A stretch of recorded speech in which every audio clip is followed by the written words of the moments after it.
Quelle joie de vous retrouver aujourd'hui pour notre programme 15 minutes de grâce et de vérité avec le pasteur Jocelyn Seri.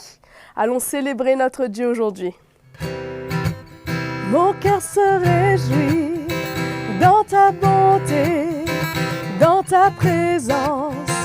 Il y a tant de réjouissance chaque matin. Tu es tout près quand vient le soir. Ta compassion me révèle, mon cœur se réjouit. Mon cœur se réjouit, oh Dieu. Tu es ma joie, ma paix. Mon cœur se réjouit, oh Dieu. Car tu m'as libéré. Mon cœur se réjouit dans ta bonté, dans ta présence. Il y a tant de réjouissance chaque matin. Tu es tout près quand vient le soir. Ta compassion me révèle, mon cœur se réjouit. Mon cœur se réjouit, oh Dieu. Tu es ma joie, ma paix. Mon cœur se réjouit, oh Dieu. Car tu m'as libéré. Car tu m'as libéré. Car tu m'as libéré. Mon cœur se réjouit. Amen. Réjouissons-nous en Jésus. Je vous laisse maintenant écouter la parole de Dieu avec le pasteur Jocelyn Seri. Bienvenue à vous tous les frères et sœurs. Et nous sommes heureux, bien sûr, je le crois, de votre côté, de mon côté, de nous retrouver pour une session de 15 minutes de grâce et de vérité. Merci à Maëva pour ce chant. Et j'aimerais entrer directement dans le vif du sujet avec vous, toujours dans la série des citations du livre des Proverbes. Nous pourrions lire dans Proverbes chapitre 3 et au verset 27. Et aujourd'hui, j'aimerais vous encourager concernant la pratique de la miséricorde, être miséricordieux, c'est-à-dire être sensible à la misère d'autrui et ressentir de la compassion pour la souffrance des autres et intervenir, ne pas juger les autres, mais plutôt être proche d'eux, ressentir de la compassion pour leur souffrance et les secourir dans leurs besoins. Proverbe 3, 27 nous dit « Ne refuse pas un bienfait à celui qui y a droit quand tu as le pouvoir de l'accorder. Ne dis pas à ton prochain « Va et reviens demain, je donnerai » quand tu as de quoi donner. » Il y a des besoins dont Paul dit à Tite, il demande à Tite d'exhorter les chrétiens à répondre aux besoins urgents. Il y a des besoins qui n'attendent pas de demain ou après-demain. Et il nous faut vraiment être disposés jour après jour pour répondre immédiatement aux cris de détresse et que le Seigneur nous fait ressentir. Le Seigneur ouvre nos oreilles ou nous donne un cœur compatissant pour ressentir les besoins et parfois pour entendre directement. Il y a des choses que nous entendons directement ou que nous voyons directement. Il y a des choses pour lesquelles nous avons besoin d'être sensibles. Et c'était l'attitude qui a animé le Seigneur lorsque le Seigneur est venu dans ce monde pour nous secourir, pour nous délivrer du péché, parce qu'il avait le pouvoir de nous accorder le salut. Il était le seul. Il ne fallait compter sur aucun homme pour venir à notre secours. Mais Jésus a ressenti notre misère, il a eu compassion de nous et il est venu aussi représenter et manifester l'amour de Dieu. Donc, c'est l'attitude à laquelle nous devons nous identifier chaque jour lorsque nous voyons les besoins dans la vie du peuple de Dieu premièrement et dans la vie de tous ceux que nous croisons tous les jours. L'apôtre Paul dit dans Galates chapitre 6 que nous devons pratiquer le bien envers tous et surtout envers les frères en la foi. Donc, c'est comme cela que nos yeux doivent s'ouvrir. Nous ne devons pas vivre comme des égoïstes ne pensant qu'à nous-mêmes. C'est même la raison pour laquelle les derniers temps seront difficiles. C'est ce que Paul dit dans 2 Timothée chapitre 3. Il parle des temps qui vont être difficiles, des derniers temps, parce que premièrement, les hommes seront égoïstes, amis de l'argent. C'est-à-dire que dans les derniers temps, chacun dira, chacun pour soi, et Dieu pour tous. Mais c'est pas comme ça. Le Seigneur veut que nous puissions être sensibles aux besoins des autres et ne pas nous détourner lorsque nous avons le pouvoir de faire ce qui est bien, de soulager, de secourir. Et je pense que nous sommes la lumière du monde. Nous devons faire briller la lumière du Seigneur. C'est une lumière qui ne condamne pas, qui n'agresse pas, mais c'est une lumière de secours. C'est la lumière de la vie que nous transportons. Dans Matthieu chapitre 5, au verset 42, Jésus dit encore dans le Sermon sur la montagne, il dit « Donne à celui qui te demande et ne te détourne pas de celui qui veut emprunter de toi. » Il est facile de se détourner, de faire comme si qu'on n'a rien vu, alors que les besoins peuvent être réels, ça se passe devant nous.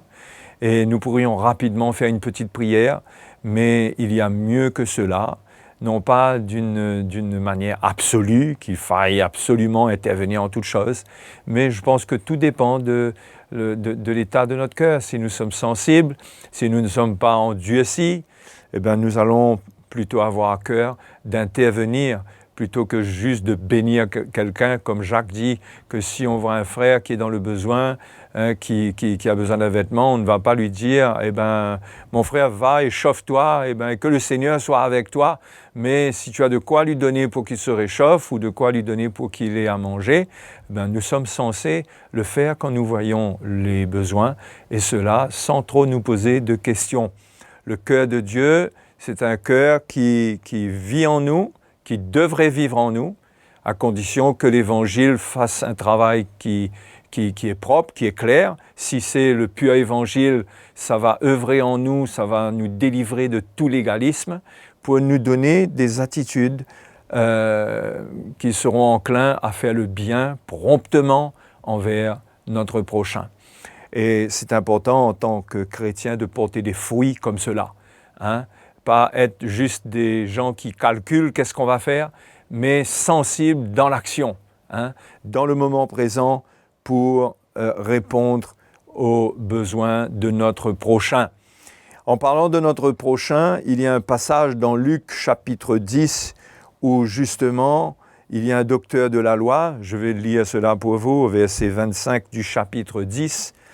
Il y a un docteur de la loi qui s'est levé et il dit à Jésus pour l'éprouver, « Maître, que dois-je faire pour hériter la vie éternelle ?» Jésus lui dit, « Qu'est-il écrit dans la loi? Qui lis-tu » Il répondit, « Tu aimeras le Seigneur, ton Dieu, de tout ton cœur, de toute ton âme, de toute ta force et de toute ta pensée, et ton prochain comme toi-même. » Et là, le Seigneur lui dit, « Tu as bien répondu. » Lui dit Jésus, « Fais cela et tu vivras. » Mais lui, voulant se justifier, parce qu'il était venu pour éprouver le Seigneur, finalement il se retrouve dans une situation embarrassante de complicité avec le Seigneur, où le Seigneur approuve ce qu'il a dit, et il n'a pas envie de se retrouver là-dedans. Donc il veut se justifier, il relance une question.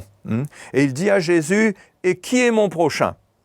Et là, Jésus reprit la parole et dit, « Un homme descendait de Jérusalem à Jéricho, il tomba au milieu des brigands, qui le dépouillèrent, le chargèrent de coups et s'en allèrent, le laissant à demi-mort. » Donc voilà un homme qui est dans une situation grave, qui a besoin d'une intervention immédiate.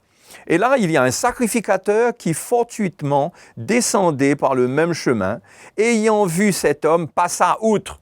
Voilà le religieux. C'est ce que nous devons faire attention. Nous devons faire attention à devenir religieux, à être orientés vers des programmes, plutôt que de ressentir la misère d'autrui. Et là, c'était un besoin que c'était évident, il y avait du sang, la personne était par terre, mais le religieux était plutôt, lui, fixé sur son programme. Alors, il passa outre, il fait comme si qu'il n'avait rien vu, et il est parti.